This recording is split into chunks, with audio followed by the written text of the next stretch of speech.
ناظرین، یہ محل جس کے کھنڈرات کی آپ تصاویر دیکھ رہے ہیں، آج سے 300 سال پہلے انتہائی خوبصورت اور بہت بڑا محل ہوا کرتا تھا۔ لیکن جیسے ہی اس محل کا مالک مرا، اس کے بعد کسی نے اس محل میں آباد ہونے کی کوشش نہ کی۔ لوگوں کو اس محل سے شدید نفرت تھی، اور یہ نفرت ایسی تھی کہ 300 سال گزرنے کے بعد بھی اس نفرت میں کمی نہیں آ رہی، بلکہ اس سے نفرت کا اظہار لوگ پہلے سے بھی زیادہ شدت سے کرنے لگے۔ مثال کے طور پر، جب کوئی شخص اس محل کے قریب سے گزرتا ہے تو آج بھی اس کے اوپر تھوک کر گزرتا ہے۔ حتیٰ کہ کچھ لوگ نفرت میں اس قدر انتہا پسندی کا مظاہرہ کرتے ہیں کہ اس کی دیواروں پر باقاعدہ جوتے مارے جاتے ہیں۔ انسانوں کی تاریخ میں یہ پہلی عمارت ہے جس سے نفرت کی جاتی ہے، اور یہ بھی ایک تاریخی ریکارڈ ہے کہ کسی عمارت کو اس سے پہلے اتنا نفرت انگیز نام نہیں دیا گیا۔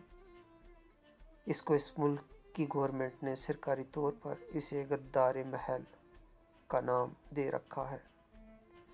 یہ بات تو شاید آپ کے لیے اتنی بڑی نہ ہو کہ کسی ملک میں کوئی حکومت کسی تعصب کی وجہ سے یا کسی نفرت کی وجہ سے ایسا نام دے سکتی ہے، لیکن آپ کے لیے حیرت کی بات ہوگی کہ سب سے بڑے عالمی ادارے یونیسکو نے بھی اس غدار محل کا نام اس جو محل ہے اس کو غدار محل کا نام دے رکھا ہے۔ اس عمارت کو نہ تو استعمال کیا جا سکتا ہے، اور نہ ہی اسے توڑا جا سکتا ہے، اور نہ ہی اس کا نام تبدیل کیا جا سکتا ہے۔ اس بات سے اندازہ لگا لیجئے کہ وہ شخص کس قدر بدبخت ہوا ہوگا جس کی نفرت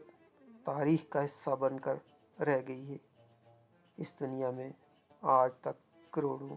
اربوں انسان گزر چکے ہیں جن سے ان کے جرائم اور گناہوں کی وجہ سے شدید نفرت کی جاتی ہے، لیکن کسی کو بھی تاریخ نے اتنی نفرت سے یاد نہیں کیا کہ اس کے گھر کے نام کو بھی نفرت کے نام میں تبدیل کر دیا گیا کہ اس شخص نے غداری کی تھی۔ تاریخ نے جس طرح اسے یاد رکھا، اس سے ثابت ہوتا ہے کہ غداری ایک ایسا گناہ اور جرم ہے جسے دنیا کبھی بھی معاف نہیں کرتی۔ انتہائی مزے کی بات ہے کہ اس غدار شخص نے جن لوگوں کے لیے اپنی قوم اور ملک سے غداری کی،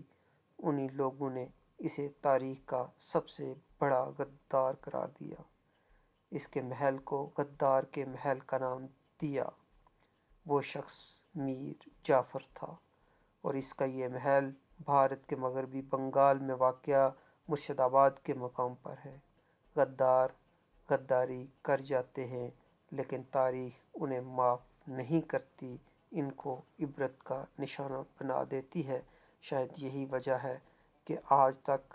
جب بھی کہیں میر جعفر کا نام لیا جاتا ہے تو اسے حقارت کی نظر سے دیکھا جاتا ہے، اور جب بھی کسی کو میر جعفر کے نام سے پکارا جاتا ہے یا کسی کو لقب دیا جاتا ہے تو وہ شرم محسوس کرتا ہے، وہ اپنے آپ کو گالی محسوس کرتا ہے، اس لیے کہ میر جعفر نے اپنوں کے ساتھ غداری کی تھی اور اپنے اسے کبھی بلانے کے لیے تیار نہیں ہیں۔ لہذا ناظرین، آپ کے لیے بھی یہ ضروری ہے کہ کبھی اپنوں کے ساتھ دھوکہ یا اپنوں کے ساتھ کوئی کسی قسم کی غداری یا اپنوں کے ساتھ کسی قسم کا کوئی فراڈ چکر نہ کریں، بلکہ اپنوں میں پیار بانٹیں تاکہ آپ مر بھی جائیں تو لوگ آپ کے ساتھ نفرت نہ کریں۔